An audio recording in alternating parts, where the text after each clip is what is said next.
Hello, Franklin Wepner again.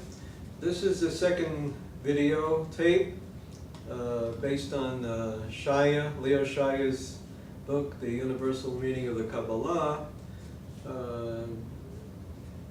And my point here is to continue to illustrate how this book, even though on the one hand, when you read it, it seems pretty hard to read. If you take the trouble to really get into it, like I have, little by little, you see that in many ways it's the quickest, deepest way to get into the you might call the spiritual foundations of a lot of different things that function according to this overall dialectical way of thinking that saturates so many different traditions, whether it's the performing arts therapy, a lot of different things. Okay, so I already did a lot of work in the first tape, and here I'm continuing. I'm not going to go back and review everything. We talked about metatron. What is metatron? Basically, let's see if I can get back in a few words. I use the Gestalt therapy model. You might say the person before he does the Gestalt therapy is in his individual everyday self, and doing the therapy he's in his kind of activated self, and that's what the Kabbalah they call metatron, God in action. And then when you get to the end of say if you work 3 hours on a dream or something and you covered all kinds of territory with images and acted out different things and worked on personal relationships with people, and you get to the end, like for example this performer Bell Bacca does in that beautiful example of her work, and she says, oh, I realize that I need to be near people, and that overall idea allows her to look back at the overall session and with a certain overview, hindsight, and to see all the steps that she came up with, she went through, the struggles, the identifications, everything, as part of one emerging process, and to see it in a kind of illuminated light, and that as not just obstacles, but as opportunities, challenges to be overcome, and as part of the overall concrete experience of truth, of a truth search. So that higher point of view is what you might call as the spiritual element in the level here.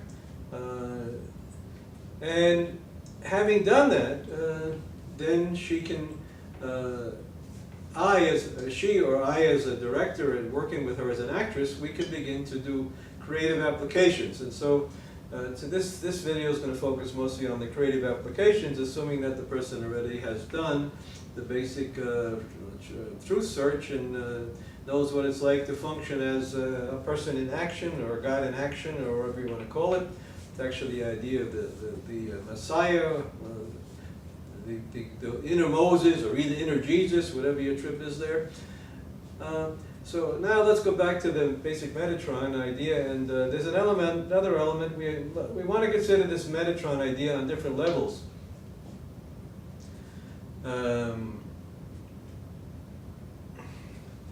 Going back to what I just said. So let's start from the end, the last step. If I'm looking back, or if say Bell Bacca, the actress, is looking back at her work, and looking back from that higher point of view there involves two elements, or several elements. First of all, she's looking. She as herself is looking. And in that initial quote from Shaya, from Isaiah, lift up your eyes and see who created these. First of all, she's lifting up her eyes, looking back with the eye of God kind of point of view there. So, and then she her imagination is projecting a certain ray into the void there, looking, and then she sees something. She sees a kind of a jumbled mass of different images and experiences. So that on that level we can break it down into what the Kabbalah they call the shekhinah, the metatron, and the avir. The shekhinah is the idea that she, in that point, is a kind of embodiment of a holy spiritual level, being able to look back at herself. So shekhinah in Hebrew means shachen, to dwell. So it's like the immanent God, immanent in the world. That's the idea of this metatron idea. And the ray that's projecting is the idea of, let's see, if shekhinah is the overall experience she's having, metatron is her active self projecting that ray, just like Metatron was her active self doing the discovery process. There now Metatron is looking back, and there's another element involved here. Looking back at what? Looking at a certain kind of what they call a screen. In the they call it a pargod in the Kabbalah. It's like a movie screen there, an internal movie screen. Your imagination. You see something against a certain. You see something on a background there, as though there's a curtain there. So that's the idea of what they call avir, the ether. So there's three elements: the shekhinah, the indwelling of God, which is the actor now from this higher spiritual point of view. There's the ray that's being projected, which is Metatron, the active element, and there's the screen that it's projected against, which is the curtain or the pargod or the ether that it's projected against. The word avir means light, actually or, the root is or in Hebrew, but it's apparently here it's being used in the sense of some kind of a cloud. In Exodus book, you know, they're talking about the cloud and the fire. So here's the cloud, and the fire is the ray. So the ray and the fire are the two elements again of the God in the world experience. Anyway, so she looks back there. She sees that stuff, and just like in the original work on the Gestalt work, when every time you say I'm aware of something, so I see blackness out there, a ray. I project a ray, and the blackness I see is as though on a screen, a pargod, and I see blackness, and I call it blackness. So there we have the avir, the Metatron ray, and the avir, the screen, and the relationship between two of them we call awareness. All right.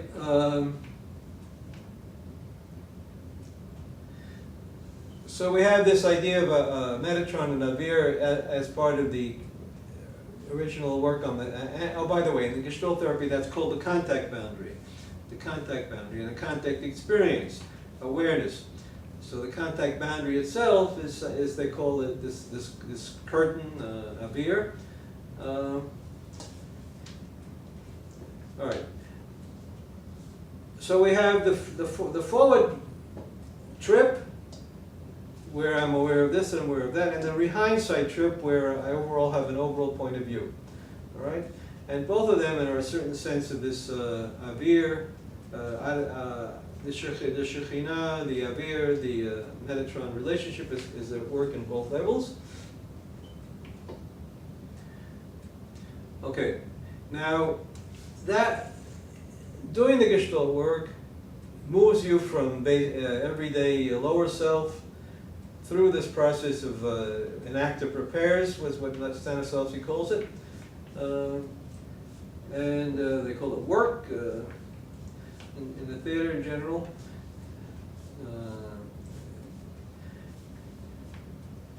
Now, once you get there, then what? If you then you've done, let's say you've done your 3 hours of Gestalt work, and you have a bunch of different experiences, and they've had forms, and if you work with Franklin Webster, me, then I made every effort to get you to physicalize those forms and those images by using music and getting you to dance around a little bit, express it. So then you have what in the theater world we would call material. You have personal material. Now, how are you going to use it? That's the next step. So you might say everything you've done as Metatron doing your Gestalt work was an ascent on the right side of the tree of life, starting with little awarenesses, getting to the big awarenesses, and it all comes together, and the big message. That's an ascent. And then, once you've got it, then you want to go down the next cycle, bring that light into the world. Now, as you as an actor have this material to use, let's say, you have material that you know it's you because you identified with you. You became everything along the way. You didn't just bring it in from outside. You found everything in your own life. You discovered all the forms. You made all the noises.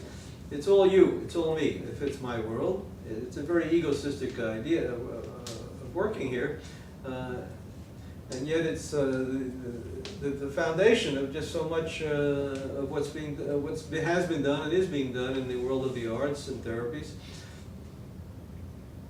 Okay, now how do you work with this stuff as a performer? So one thing you need to do is, and I do it with performers, is to alienate those forms, get distance from them, so you can use them freely as forms and as sounds and as images without being so self-conscious. So there are techniques to do that, and so you mocking your material, mocking your forms exercise. You look at yourself doing. I've done this in so many videos already. Just imagine you're doing some kind of a fish form, then you mock it, and it frees you up, and you can get the form much more free. Then you have something you can use in a show or something. So now the metaphor that we have in Shaya here.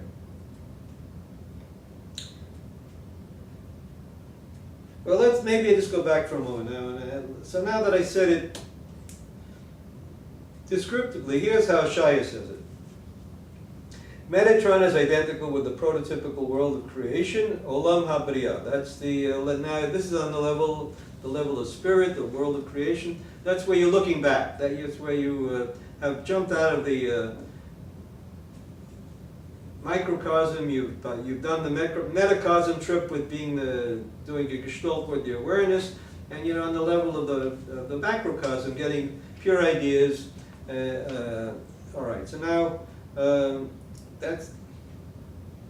And he says here that this world is filled with the shekhinah alone. Right, because we said the shekhinah was the relationship between metatron and avir. So this is where you're using your imagination, radiating out rays, looking back in your life and seeing the things you did as though they're on a screen. That's the avir. All right. So again, metatron is identical with the prototypical world of creation, Olam HaBriya, filled with the shekhinah alone. The latter is the undifferentiated, omnipresent, immutable immanence of the 10 Sephirot, or men above. This is manifested through Metatron, who is its cosmic act and purely spiritual measure, by means of which it determines the forms of all created things. That's what we need next to move from there. Manifested through Metatron, who is its cosmic act, the action now of the actor, and purely spiritual measure, by means of which it determines the forms of all created things. So now, instead of the actor creating a world there so that he has material and then distancing himself from it, now the actor is going to use that world to create a score, a performance score, an acting score, so that the audience can see something. All right? And what we're working towards here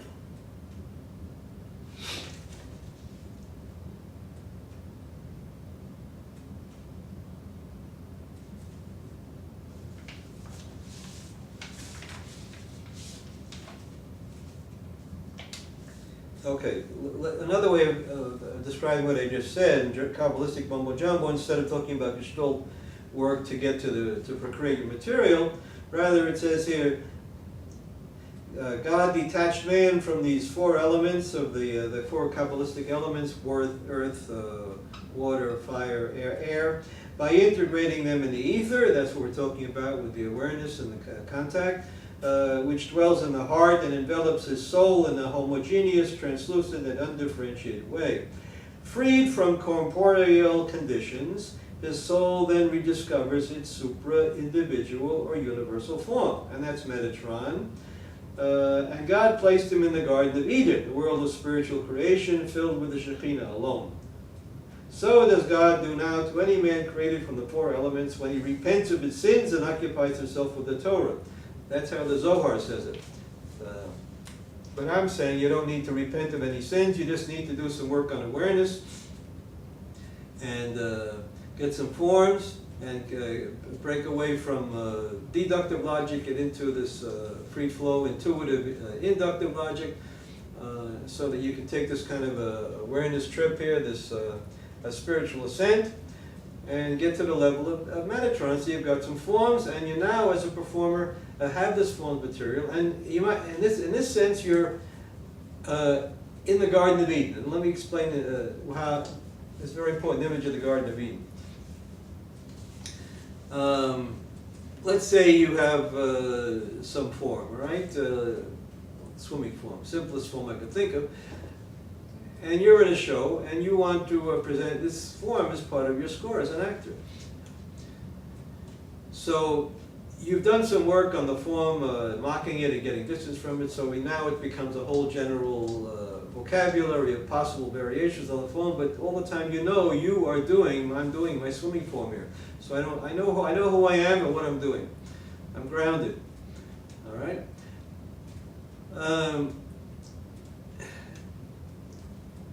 So now you create a score, you work with a director or by yourself, weeks, months, however long it takes, and you have a score. Now it comes to the moment of the performance, you need to be somehow or other in a state of, to be free. It's to be as though in the situation of looking back over the Gestalt therapy work that you did and just looking at it and being able to get some ideas about it. Let's see, I want to be, for example, let's say I looking back over my life and the Gestalt work, and I say, oh, I realize I need to be near the people. So that right away starts off associations. Well, let's see, I could call up Joe on the phone. I can go out and sit in the park. I can join a club or something. All kinds of possibilities that come from the basic existential, profound experience you just went through. That came to the conclusion somehow I need to get to people, and also you have your form of variations on that. So you put all together, and you could do it as a here and now performing process. And that's called tripping. Tripping. I just made a mountain out of a molehill here. I gave you all kinds of kabbalistic mumbo jumbo to talk about really something which is the basis of every creative performer's work. Any jazz musician, who's playing jazz, he's tripping. He's cooking. He's getting ideas here and there. He's getting hits. Same thing, an actor working with images, an artist painting. It's called tripping. Improvising. Okay, so we just talked about improvising in a very sophisticated way, and in that sense, so God dumps Adam in the evening in the Garden of Eden. So the performer, let's say he's an actor. We say the performer is on top of his material.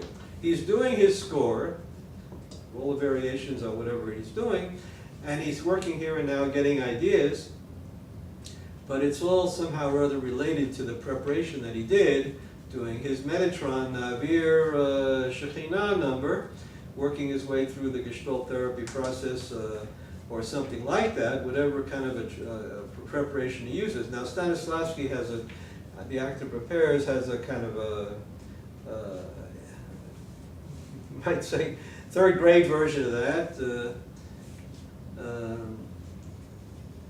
Okay, and Michael Chekhov has a sixth grade version of that.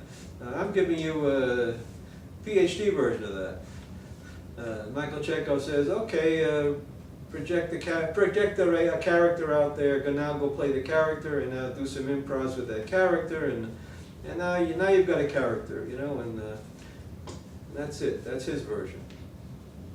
Well, that's whatever preparation you've done. You have your material. You're now in this Garden of Eden in the sense that you are the. Let's see what it says here. So you've occupied yourself with the Torah. Now, what is the Torah? The latur, to search for truth, not hora, to the other meaning of the word, to get instructions and become a mitzvah robot or something like that. But rather, you've done this creative truth search, and you have material. You know how to work. You're tripping, and so in a sense, you are Adam has put you in charge of the whole world in the Garden of Eden. As his somehow in his image to create to run the world, and that's what you're doing here. are working as a what they call tzelem Elohim, image of God, some kind of embodying this whole kabbalistic dialectical approach here. And you are playing like a child plays, freely with your forms and getting here and now hits and illuminating them. And all the time, this process is going on. Now let's just take it apart for a little in terms of this relationship between shekhinah, metatron, and avir. So when you're tripping, you get an idea, and then that form out there, let's say my swimming form, I relate to that swimming form in terms of my here and now idea. Let's say my idea, right here and now idea right now is I'm feeling excitement, so I'll spin faster. So what happened was my excitement idea, action, projected out onto this cloud here of this swimmingness here, and made it go, illuminated it, made it change the form, made it faster swimming. So there's the avir relationship. And so at first the idea of excitement was in my mind, in my soul or somewhere or other, on the level of spirit. But then the moment it moves down into my body and as an actor and I'm using physical forms, then that illuminating my physical body, then it becomes the same metatron avir relationship as the embodiment of God or spiritual energy, whatever you want to call it, your higher self. It becomes on a level of another level down. It's no longer macrocosm in my spirit somewhere. It's not my microcosm in the world of as my soul. Okay, this is the soul level, Yitzhirah level. Because it's live form. It's live form because that swimming form is now totally illuminated by here, and every second I'm getting a new idea, and keeping that swimming of form interesting for myself and for the audience by illuminating it here and now, making it live form. But let's say I have a bad day and I'm not focusing, concentrating very well, and I'm just doing my, thinking about making my check and getting out of there as soon as I can, and or maybe I'm worried about what the audience is thinking. Am I doing crappy acting? Or maybe there's an agent out there, I'm worried about him. Whatever it is, it breaks up the spiritual process here. And if you sink down to just doing what we call dead form, then you move down from the soul level down to the body level, and you're totally unkabbalistic and uncreative and unspiritual. Okay, so then you're back to the beginning. But then Chekhov says you need to have these techniques to get started and get revitalized. So he tells you to pick one of his exercises and do that. Concentrate, for example, on the nose of your scene partner, and anything to get you out of your deductive mind back into your inductive mind, so you can focus again and flow in this dialectical truth search here. All right, so you see it's an escalator, angels going up and down Jacob's ladder here. There's the process of spiritual ascent when you do the Gestalt work and you work your way up and you get your forms. And then once you have your forms, and then you want to be on top of your material like Adam in the Garden of Eden, tripping, getting here and now ideas, illuminating the form so it's live form. And in that sense, we can now read here. If I can find it, I think I have it here. Here it is. Now it makes a lot of sense. What the prophet Ezekiel. Let's see. Here's what Shaya says about Ezekiel. The prophet Ezekiel contemplated the imminent plenitude of God through avir. And now, what point of view is it? This is the audience point of view, watching this super hyped up actor here doing his spiritualized acting, his live forms. So what the audience is seeing is avir. The audience is seeing this kind of less precise but more illuminated flow of forms here. The prophet Ezekiel contemplated the imminent plenitude of God through avir, that is the forms. It was revealed to him as celestial man or Metatron seated on the divine throne. So what the audience is watching the actor on top of his material, a Brechtian actor free to comment on his material, or a Stanislavski actor enough in touch with reality, so he's not just a robot. And above the firmament that was over their heads was the likeness of a throne. Metacosmic, the elevation. That's the metacosm, that's the level of Metatron, seated on the divine throne. As the appearance of a sapphire stone, symbol of avir, so a sapphire stone is a prism that reflects the light, and we're getting these pure ideas of the actor refracted through the forms that we're seeing here, and lighting up those forms, making them interesting. And upon the likeness of the throne, there was a likeness as the appearance of a man, Metatron, who dwells above it, above creation. In other words, sitting on top of the creative forms there in the world of divine immanence. So this is somehow spiritualized acting here. God is somehow present in the space here, in some sense. And I saw, as it were, a shining surface, parentheses, ein chashmal, electricity, which can also be translated as burning eye or look. This is, I don't know if this is Shai's, apparently Shai is interjecting some comments here. Burning eye or look, which signifies the universal or all-penetrating consciousness of Metatron. Okay, now in this burning eye business, when an actor is really using images properly, creatively, an actor would project an image of, say, over the head of the audience, and by focusing on that image, it would bring him into a here and now relationship with something that would allow him to illuminate the forms. Now, I've told the story a number of times about once I sat there in the 10th story up in the back of the Metropolitan Opera in New York, and I saw actress Teresa Strata, who knew how to work, and I knew she was doing something like that, because even on the 10th floor, in that balcony seat there, the cheapest seat in the house, I was feeling the power of her imagery and that burning eye. Okay, and they call that star quality in the theater, which signifies the universal, and there was dialectical, all-penetrating consciousness of Metatron, as the appearance of fire, divine light shining round about enclosing it, the spiritual world of Metatron. From the appearance of his loins and upwards, let's see what happened. Yeah. Okay, we said enough here. So what we're seeing, finishing off this paragraph, whose omnipotent presence is the shekhinah. We're seeing the indwellingness of the Spirit here, of God, and whose measure, or incommensurable form, is Metatron. That's the Metatron is the actor here. And whose mysterious circumference is avir. Those are the forms being illuminated. This was the appearance, quotation marks, parentheses, avir, the cloud, of the likeness, which is Metatron, of the glory, which is the shekhinah, of Yud He Vav He, which encompasses all the sephirot and all the aspects of man above. That's Ezekiel 1:26-28. Okay. And by the way, glory, another key word for the contact boundary, kavod, tangibility, kovod in Hebrew. All right, there it is, the spiritual point of view about the actor, performer on top of his material.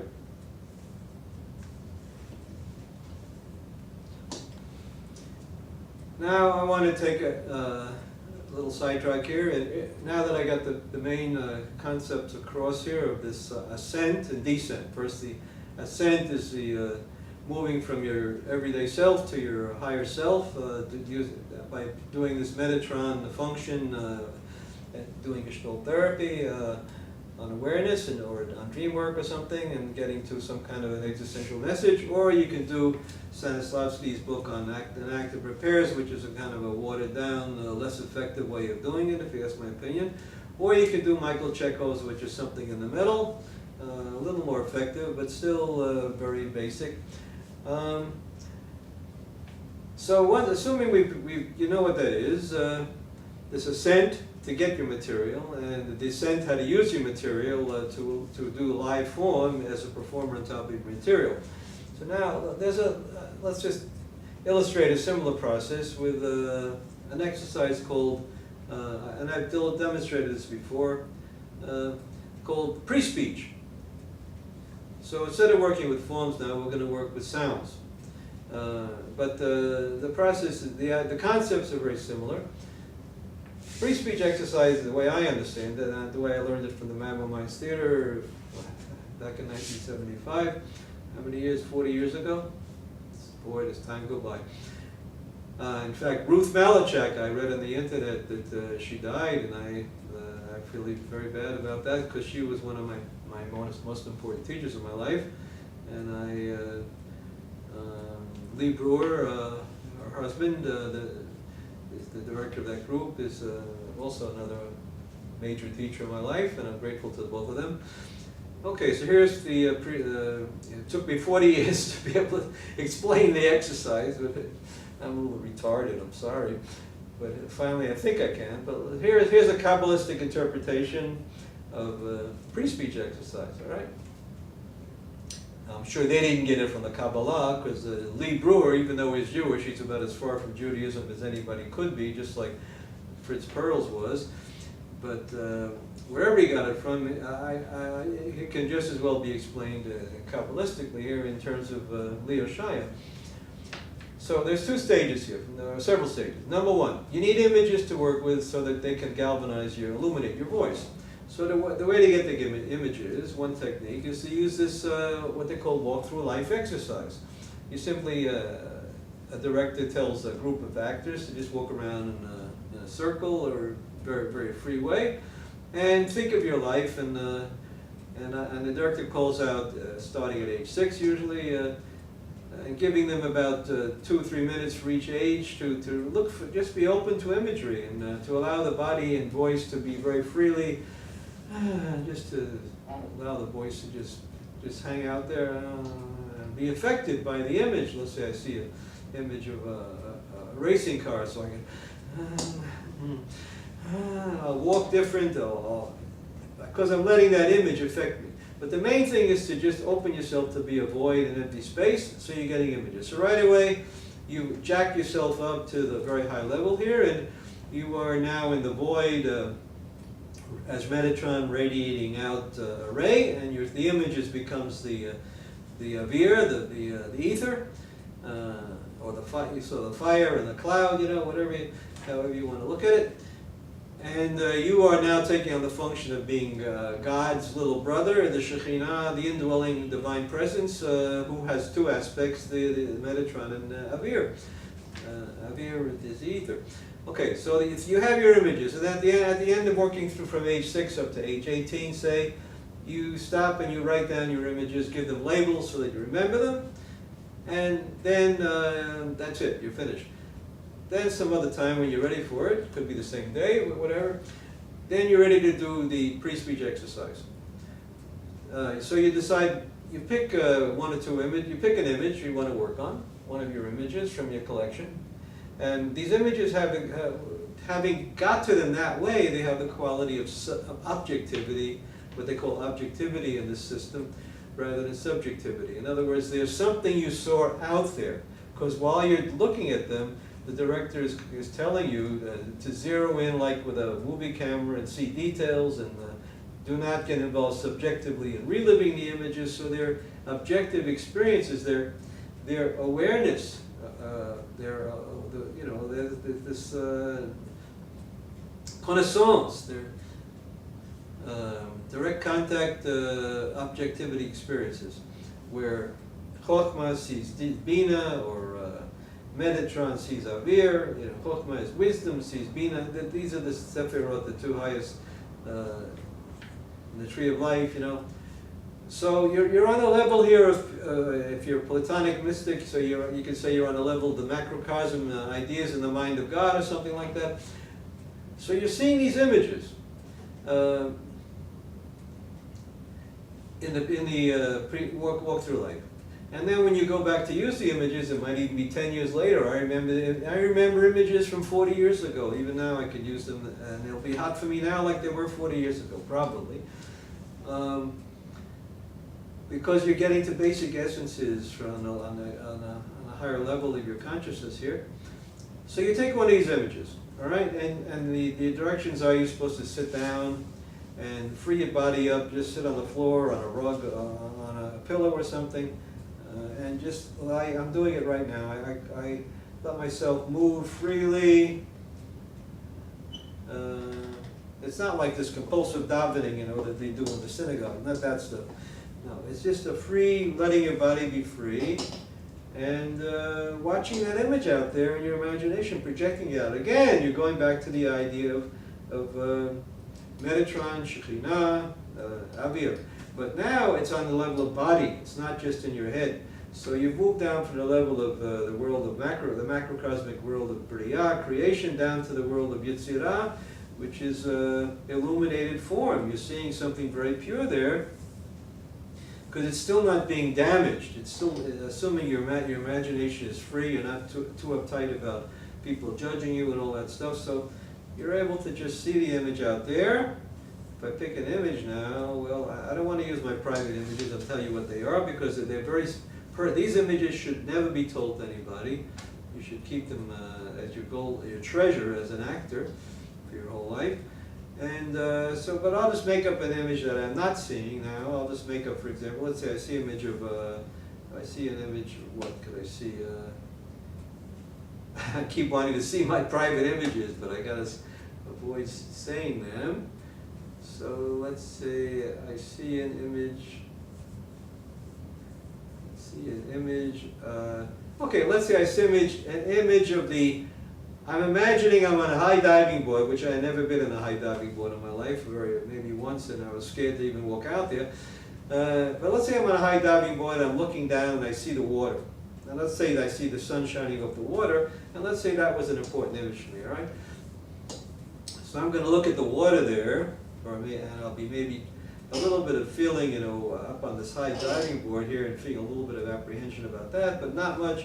The main thing is to concentrate on what I see. I see this image there, and at the same time, that so far it's only there's nothing involved in the voice. So I said this is a voice exercise. So now I add the voice, and I'm just going to say I'm seeing this. I'm seeing the water there. I'm seeing water. I'm just saying some. It's called droning a couple of words. Droning. I'm seeing water, clean water. And as the words come out, I'm not paying attention to what they mean. I'm focusing on the image. So that the result is that the image starts affecting me directly on a level below the level of rational meaning for the language. Okay?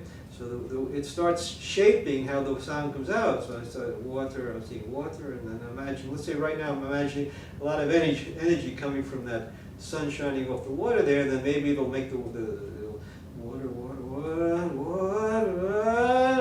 And it's like the energy of the light is pushing the sound out of my gut somehow. And some actors are very good at this, and some actors are terrible at it, and I happen to have a knack for it, but I know most people, it's difficult for them to free themselves vocally like this. Okay, so let's say I imagine, okay, it starts affecting me. Now, I've moved down from the pure idea level, and on the level of somewhere between Yetzirah and Asiyah, the two lower levels of the kabbalistic trees worlds here. And the more I get in, use my body, the more I'm. But as long as I can illuminate that sound is a physical element. As long as I can keep it alive by letting this energy affect it, I'm still on a level of Yetzirah. I haven't sunk down to being dead form. So I have live sound being affected by the image. All right. So again, it's shekhinah, avir, metatron working there. Now, then I could start. Once I hear the sound that I'm coming out of my mouth, then I go to another level. I could start going up again, jumping up again to the level of getting associations. And again, let's say I hear, and I'm starting to imagine, oh, it sounds like somebody saying no. So I'm going to do it there. I'm going to do a few seconds of as though I'm resisting something or other.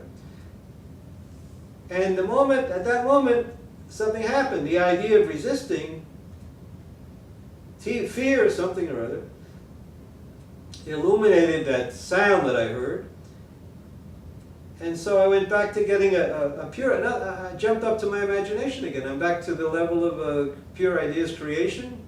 Getting it, again, relationship shekhinah, metatron, avir, totally freed from any physical moment for long enough to get that new idea, the new association of resisting and fear. But then it comes down again, and that illuminates the sound and makes it, changes it to sound. And once I have the sound, comes down, so it's back and forth. It's like a resonance system, you know. There's a something's resonating there. It gets to be a very powerful experience if you allow yourself to go with it. I can fill up the room with sound right now, but I'm not going to do too much of that right now. Okay, so then when you're through with that, you did a few seconds of that sound.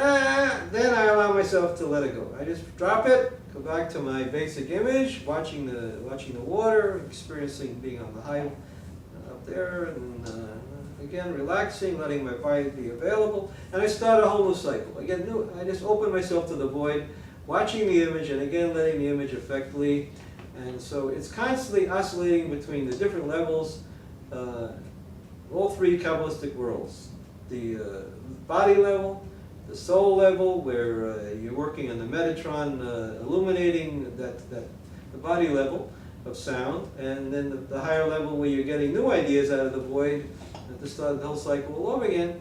There's three levels of imagination, or worlds, or phenomenology, whatever you want to call it. So that's an example of the pre-speech exercise, and it's a powerful source for actors to get material. You can work with one image 6 hours, I don't know how long, but you know, if you just record this stuff and take notes, then you can have a whole symphony of sounds and images and stuff that you could use in your work. If you say you're working on a one-man show or a character, whatever it is. And it's totally fits into this kabbalistic mumbo jumbo here. I'll talk about shekhinah, metatron, avir, right? So there we have two levels. The first tape we talked about the ascent, where you start from being your dumb everyday self, totally uninspired, and you do your Gestalt work or your Michael Chekhov process or something or other to get yourself jacked up, activated to the level of where you're functioning with this spiritual energy here, these different components. And then now, these other techniques where you're in the actor on top of your material, performing it, illuminating your forms, in the Garden of Eden, of illuminating that junk collage of dead forms you have. By the way, the jargon they use here is using your discards. In your Gestalt therapy, you discarded one by one these different layers of your cruddy ego games and stuff, but now you go back and use all that stuff you discarded, since it's no longer dead form. It's you. It's you as you doing your judging trip. You doing your authoritarian, fascist personality side, whatever it is. But you're doing it creatively. So, and since it came out of you, you can identify totally with it. And so this is called, first of all, peeling the onion, and then using those discards as your creative material to create the character. And that way everything comes out of you, and this process is totally pure. The further you get from using your own sources, the more danger you have of getting lost and losing your concentration, and having to resort to ulterior means to keep your focus and everything. Okay, so the first video we went up, the second video went down, using the stuff creatively as illuminating your junk collage of forms there that you got from all sorts of sources. And now you have basically the two sides of the creative process. Actor prepares, and actor works as the kind of messianic now, illuminating the.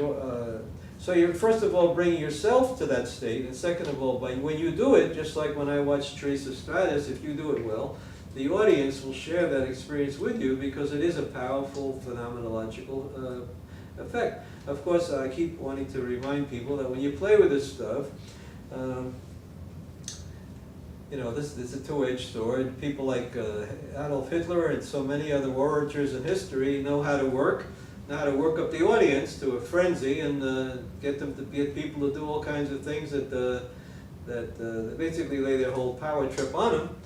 So the same creative process can be used demonically by all kinds of fiends in the history of the world, destructively.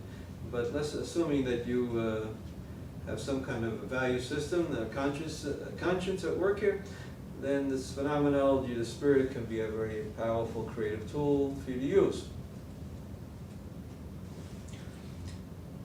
There's a little bit of time left on this tape, so we can talk about one more exercise.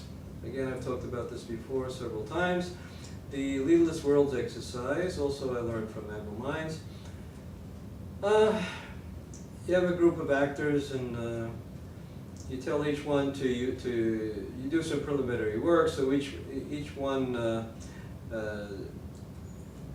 develops his own personal world of sounds and movements, you know, the mirror exercise, things like that, some vocal work. And so each actor has and put a little psychology, each actor has his own little world there of different moods and states he can just play around with. And you have a bunch of actors like that, and you tell them that we're going to do Leaderless Worlds exercise. So that each one should be in a passive, active-passive state, passive reactivity, you want to call it. So each one is following and leading at the same time. Sometimes you're the leader, sometimes you're the follower. And the important thing is to be here and now, be in touch, totally aware of everything that's going on, your body, your imageries, whatever you're doing. And if somebody seems to be a strong an action going on there, you could become part of that person's world, and either by helping the person do it or giving the person some resistance or whatever. So those are the general instructions. And when people start doing this, the director sees that usually there's one or two people that just don't do it right because they're busy either being too active or too passive. They're either following all the time or leading all the time.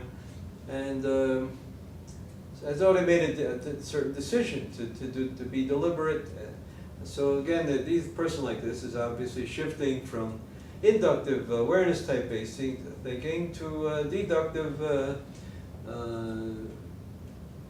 preset conceptual idea, habits, what they call Gestalt therapy confluence,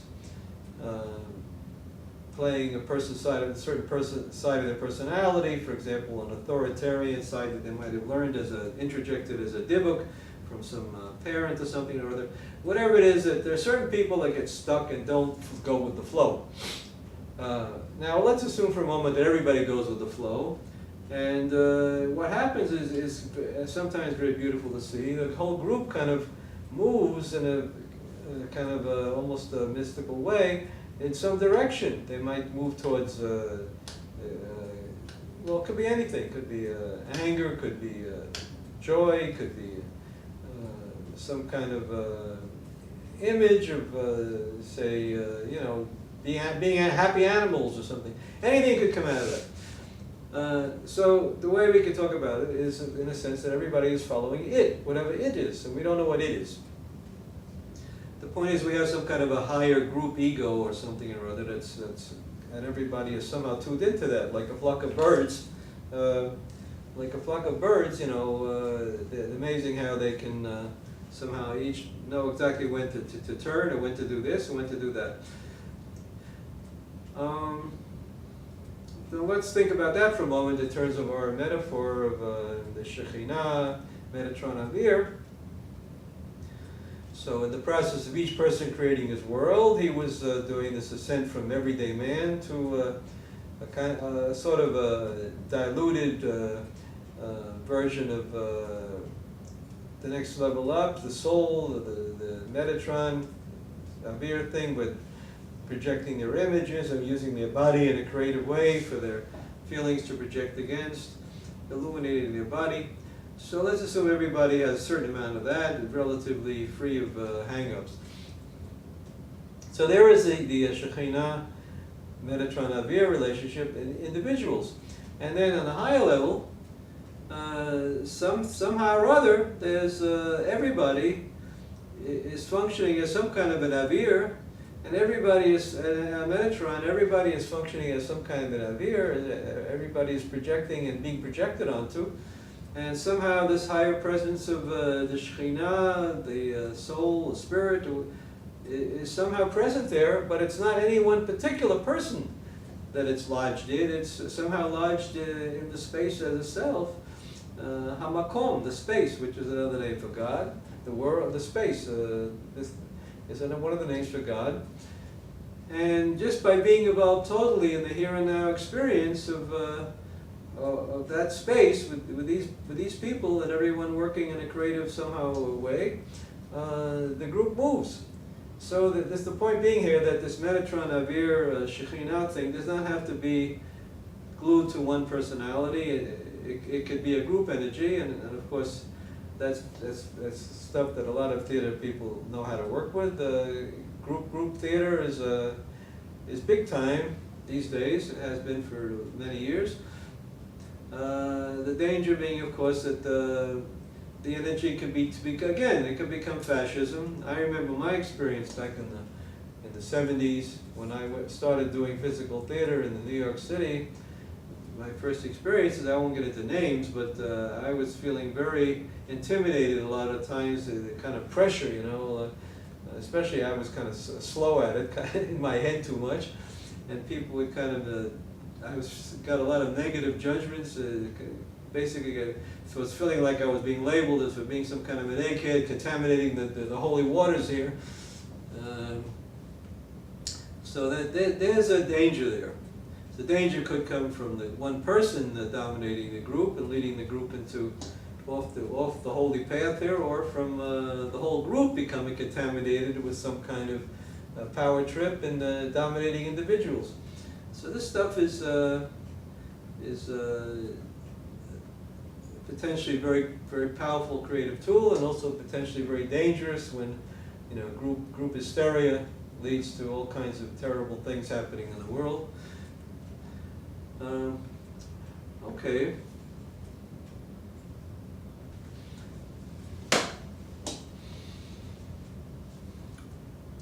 Here is what something about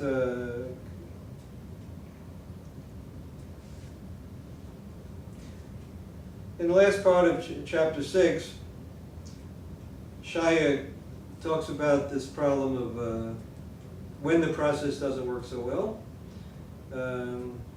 This problem of getting lost from a state of awareness and getting stuck in the level of deductive logic and fragmentation and the downward path instead of the upward path and all that. Here's how he puts it: so long as man was nourished by the tree of life, by pure and unitive grace. Grace is another word for chesed, being on the right side, the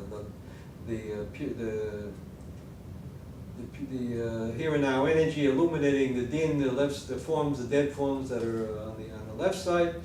As long as he was,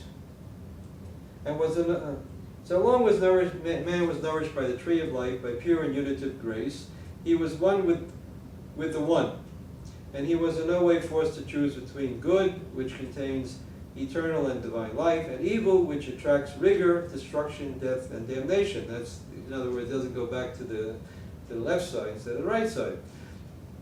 He was forced to make this choice only from the moment when he forsook his union with God and actualized intellectual and existential dualism, the forbidden fruit. From that time on, feeding on the tree of knowledge of good and evil, in other words, deductive logic, man had to live the difference between union and disseparation, fullness and emptiness, light and darkness, grace and rigor, God and the world.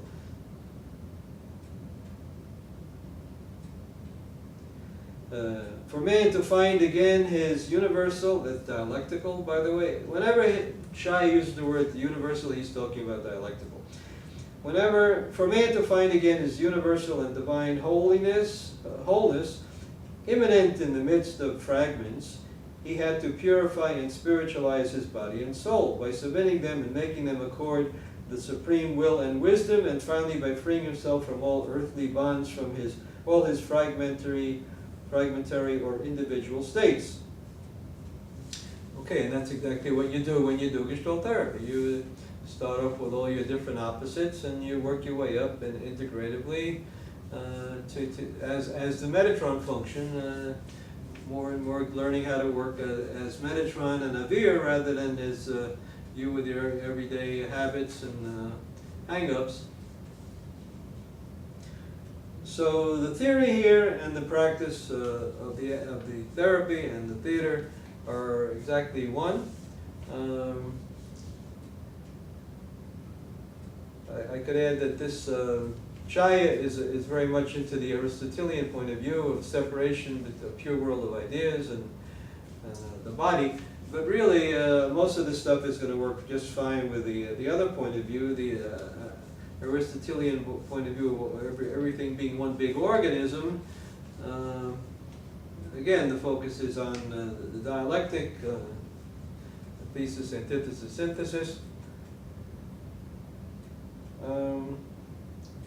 Shaya, to me, if anyway, is about the purest example I've found is in contemporary books of this Neoplatonic point of view.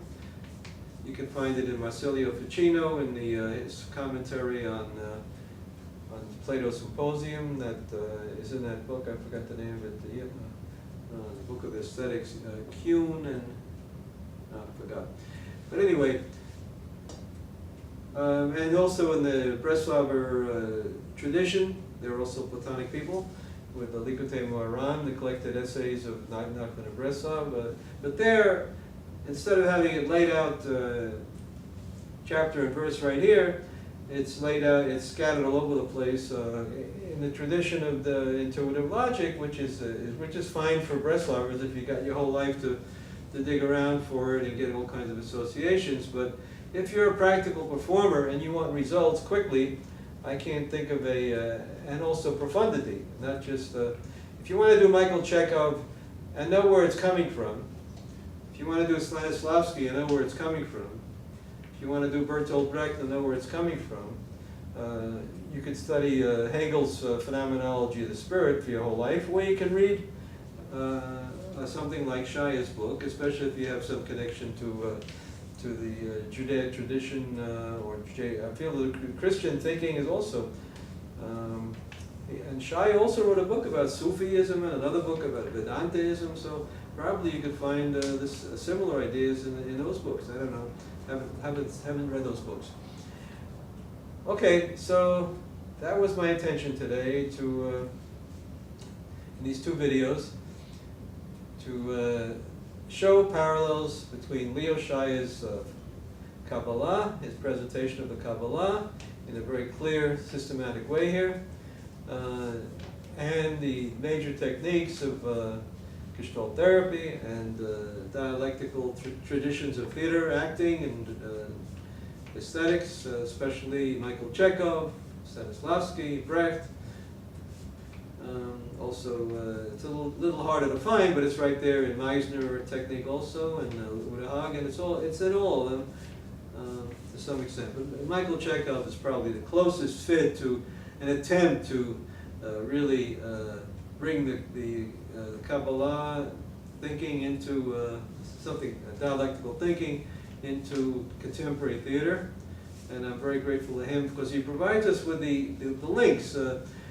Gestalt therapy is still theatherapy, and Chekhov gives you a nice way to move from the Gestalt work to the practical theater work.